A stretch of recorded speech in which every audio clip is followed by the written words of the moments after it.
Up until recently, millions of us have prospered in ways previous generations only dreamed about.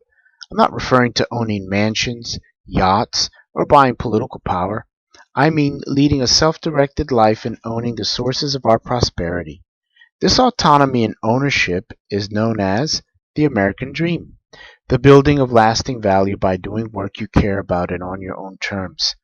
This prosperity was achieved without the advantages of an Ivy League education or an inheritance. Fast forward to today and times have changed. The opportunities of the recent past are distant memories. We all sense this, but don't know how to fix this new poverty of opportunity to not just get ahead, but to own your own work. That's right, own your own work. OWN. Denial doesn't change the reality that wages salaries have been stagnating for decades, while wealth income inequality has soared. Anyone who looks at labor as a share of the economy, earned income adjusted for inflation, or yardsticks of inequality realizes this is a temporary rough patch. The system itself is broken. The global impact of automation on human labor or the increasing demands on the Earth's resources, as more than 7 billion people strive for middle class consumption of food, energy, shelter, and transport.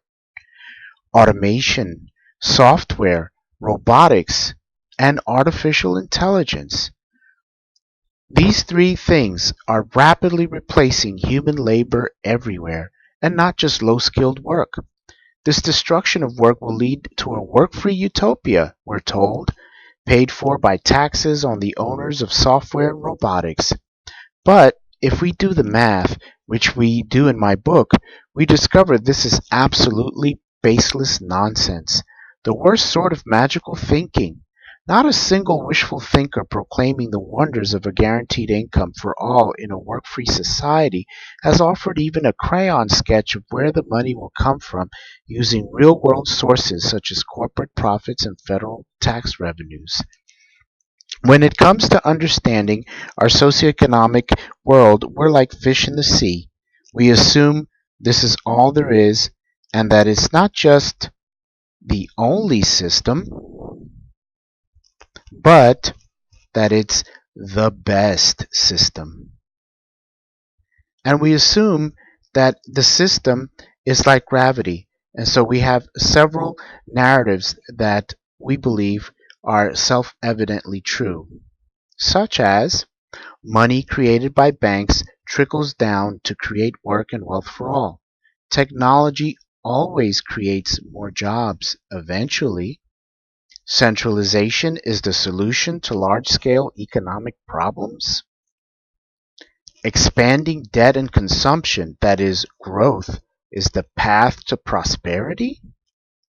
Maximizing private gain organizes the economy to the benefit of all. Is this true? Well, in the system described in my new book, every individual has the power to change the system for the betterment of themselves and every other participant. My book embraces this global challenge, so the only question is, what are we waiting for?